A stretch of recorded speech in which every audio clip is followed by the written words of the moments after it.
La deuxième nuit de course a livré son verdict. Sébastien Pailly a continué de creuser l'écart sur Lauriane Placet.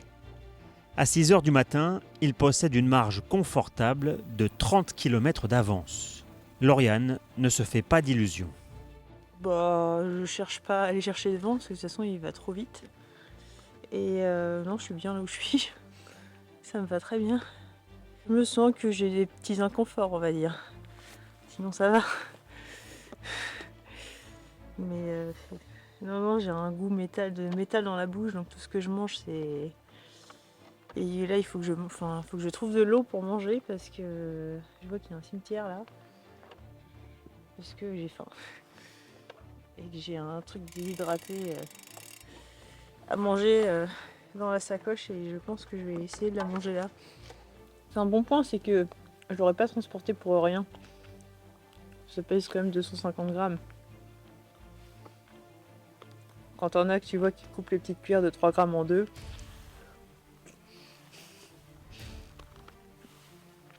Hein, ça doit pas être très pratique de manger comme ça.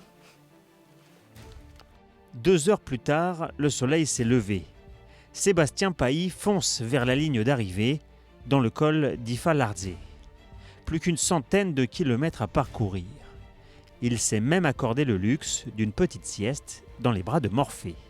Aujourd'hui, je me suis arrêté 3/4 d'heure pour dormir, mais c'était pour le confort, on va dire. Donc du coup là, ça fait 2 jours que je profite, donc c'est vraiment cool quoi. Je suis un peu plus détendu là. J'ai de la marge et puis du coup je profite. Puis là ça y est, ça se lève donc il a fait un peu froid et humide cette nuit par rapport à l'autre et bon du coup c'était voilà, ça pour le coup c'était un peu plus dur. Mais là maintenant c'est cool quoi. Loin derrière, à une centaine de kilomètres, la bataille pour le top 5 est engagée.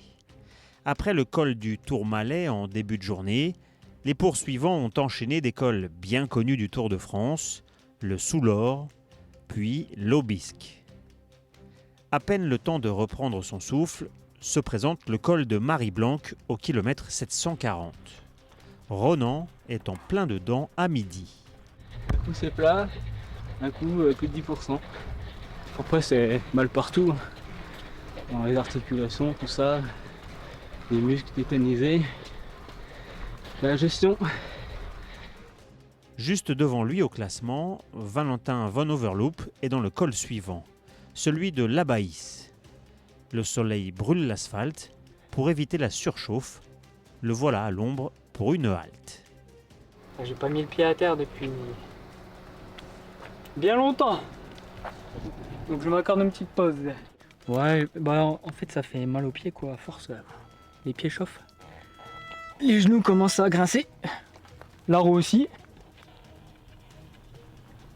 Tellement il fait chaud, le disque il a plié un petit peu je pense. Allez. Nous sommes à 1354 mètres d'altitude. Ce col est une des pépites du Bikeman Euskadi ou un cadeau empoisonné, c'est selon votre état de forme. Ce col de l'Abaïs fait une vingtaine de kilomètres d'ascension à travers une très verdoyante zone forestière. Ça permet aux ultracyclistes d'avoir quelques zones d'ombre car en ce début d'après-midi il fait très chaud, plus de 30 degrés au soleil. Mais ici vous le voyez au sommet, il y a un beau panorama sur les Pyrénées-Atlantiques. Ensuite c'est une descente vers Arrête. À partir d'ici, il reste moins de 200 km en direction de la ligne d'arrivée. Moins de 10 km le séparent de Rémy-Borion, aux prises dans le col de l'Etcharia. Ça chauffe, ça brûle, ça va passer. C'est un peu l'enfer là. On cuit. Donc j'ai une petite inquiétude, c'est que j'ai plus de pompe. J'ai crevé. 1 km après le CP2. Un seul magasin de vélo. Sur le trajet exceptionnellement fermé aujourd'hui. Quand ça veut pas, ça veut pas. Il lui reste encore plus de 150 km à parcourir pour atteindre la ligne d'arrivée.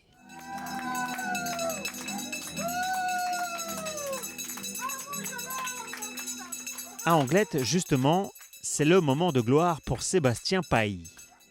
Il est presque 13 h ce mercredi. Le voilà couronné, vainqueur du Bikingman Euskadi.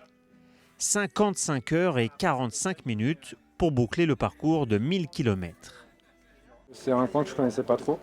Parce que quand j'allais en road trip en Espagne, je rentrais souvent par la partie est. Donc ça c'était super intéressant. Et puis pour moi c'était l'occasion aussi de découvrir ce format de distance que je connaissais pas du tout. Donc j'avais beaucoup de questions et j'ai eu beaucoup de réponses.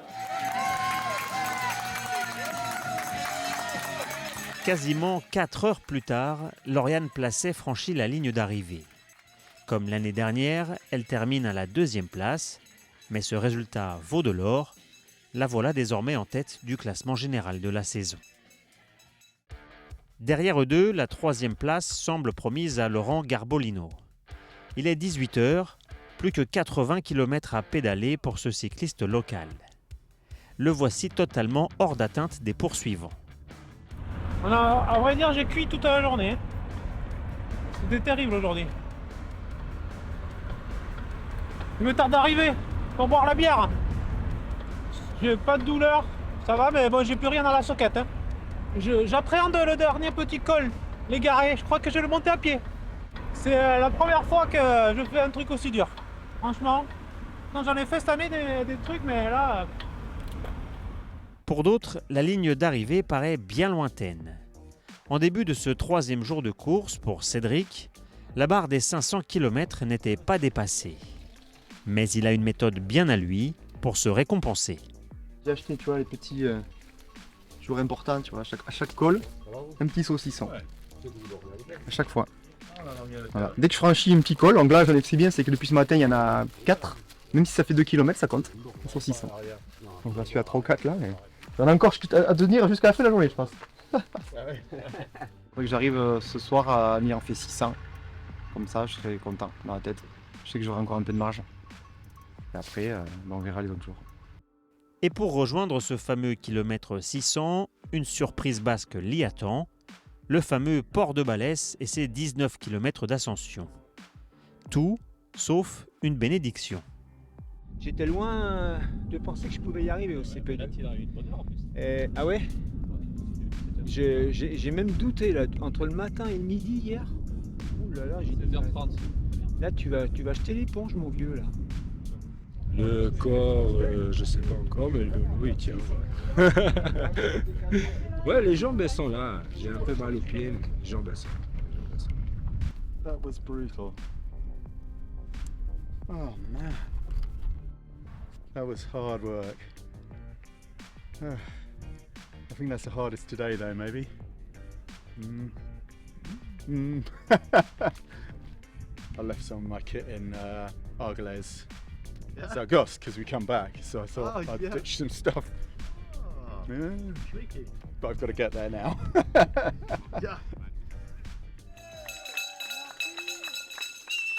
Retour à la ligne d'arrivée. Il est 23h06. Le podium du Bikingman Euskadi est au complet. Laurent Garbolino termine le défi en 66h03 en cette fin de 3e jour de course.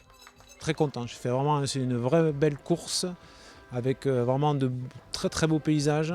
On fait des cols qu'on n'a pas l'habitude de faire en temps normal avec des cols dans le Pays Basque intérieur. Ça n'a pas arrêté, monter, descendre, pas un mètre de plat, pas un mètre de plat. C'était... Alors moi j'adore monter, mais au bout d'un moment j'en avais vraiment marre.